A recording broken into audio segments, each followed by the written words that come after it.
हमारे यहाँ फर्नीचर, पलंग, सिंगारदान, सोफा सेट, अलमारी, डाइनिंग टेबल, कंप्यूटर टेबल और दीगर कंपनियों के फर्नीचर दस्तयाब है। Proprietor Maulana Mohammad Shabbir Ahmed Sahab, deluxe furniture mall and home appliances, fruit market के सामने, माल्टीगिरी रोड, कामठा, नांदेड़।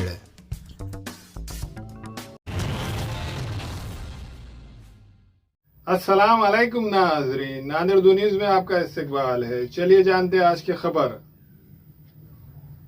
सलमान कंस्ट्रक्शन की जो बिल्डिंग है, ऑफिस है, उसमें रात को 22 लाख रुपए की चोरी एग्जॉस्ट फैन के थ्रू जो जगह है उसके थ्रू प्रवेश करके की गई थी।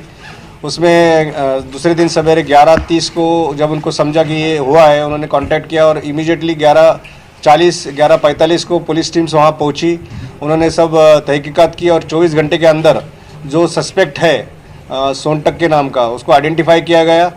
आइडेंटिफाई करके उसको ट्रेस किया गया। वो तिरुपति में जाकर छुपा था।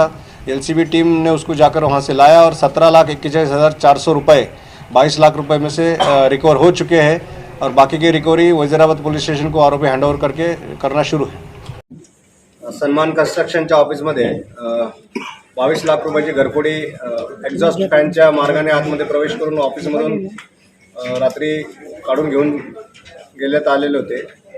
त्यामध्ये इमिजिएट रिस्पॉन्स 11:30 वाजता त्यांना कळालं आणि 11:45 एसडीपीओ सिटी आणि ते तिथं पोहोचले। त्यानंतर एलसीबीची टीम पोहोचली। त्या सर्व तपासामध्ये त्यांनी काही संशयित लोकांची नावं निष्पन्न केली आणि त्यामध्ये एलसीबीने ते आरोपी तिरुपतीहून 24 तासाच्या आत ताब्यात घेऊन 22 लाखापैकी 17,41,400 रुपये रिकवर करून आणलेले आहेत आणि इतर आरोपी हे आता वजीराबाद पोलीस स्टेशनला हँडओव्हर करून त्यांच्याकडून उर्वरित रिकव्हरी करण्याचा प्रयत्न मी करत आहोत।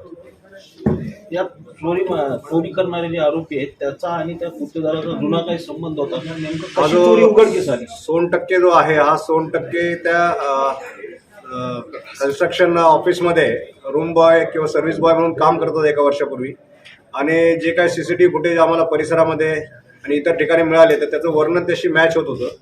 त्याच्यानंतर त्याच्या ठाव ठिकाणं घेतला असता तो गायब होता आणि गायब झाल्यानंतर मग त्याचा टेक्निकल ॲनालिसिस करून तो कुठे आहे हे शोधण्यात आलं आणि त्याला तिथून शिताफीने आणि समजावून सांगून एलसीबीने टीमने त्यांना आणलं आणि त्यांच्याकडून रिकव्हरी केली। तर भारत जोडो यात्रा नांदेडमध्ये पुढच्या आठवड्यात येत आहे, यासाठी पोलिसांनी किती बंदोबस्त तैनात केलेला आहे? एकूण जिल्हाभरातली व्यवस्था कशी असणार आहे? ट्रॅफिकचं नियोजन कसं असणार आहे? अगदी थोडक्यात। भारत जोडो यात्रा ही आहे 7 नोव्हेंबरला महाराष्ट्रामध्ये प्रवेश करत आहे देगलूर इथे। यामध्ये आपल्याकडे ती नांदेड जिल्ह्यामध्ये 120 किलोमीटर पदक्रमण त्यांचं आहे आणि यामध्ये पोलीस विभागातर्फे जवळजवळ 3,000 अंमलदार आणि 250 अधिकाऱ्यांचा बंदोबस्त लावण्यात आलेला आहे। सविस्तर नियोजन झालेलं आहे आणि त्या नियोजनामध्ये आयोजकांचाही आम्हाला सहकार्य लाभलेलं आहे। आयोजक आणि आम्ही मिळून तो पदयात्रा सुरक्षित पार पाडू असं आम्हाला खात्री आहे। काही प्रमुख रस्ते त्या दरम्यान बंद असणार आहेत?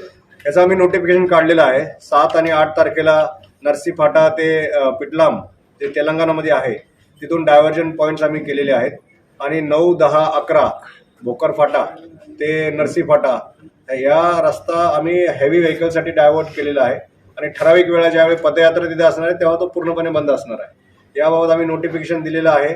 कालच ते नोटिफिकेशन इश्यू झालेलं आहे आणि पिटलाम इथल्यासाठी माननीय कलेक्टर महोदयांकडे आम्ही पत्रव्यवहार करून पिटलामच्या कलेक्टरांना तेथील नोटिफिकेशन काढण्याबाबत विनंती केलेली आहे। हमेला ख़वातीन और औरतों के दीगर अमराज, बांझपन के इलाज के लिए, फैमिली प्लानिंग की मशवरात के लिए, बेहतरीन आलात की सहूलत में, नॉर्मल और ऑपरेशन से बच्चों की पैदाइश के लिए और ज़चगी के साथ साथ औरतों के दीगर अमराज के इलाज के लिए खुसूसी नज़्म केरला के मल्टी स्पेशलिटी और गवर्नमेंट हॉस्पिटल के तजुर्बेकार doctor Khan Sara Nudrat, Mavin maternity and nursing home, Chawalwala complex, SBI bank के ऊपर, देगलू नाका, नांदेड़।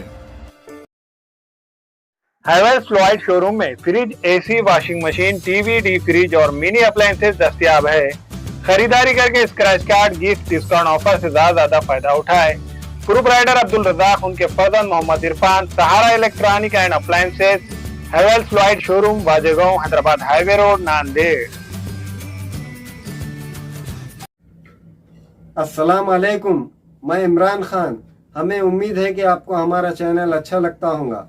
लेटेस्ट न्यूज़ के लिए देखते रहिए नांदेड़ उर्दू न्यूज़ और न्यूज़ के पसंद आने पर लाइक, शेयर और सब्सक्राइब करना ना भूलें।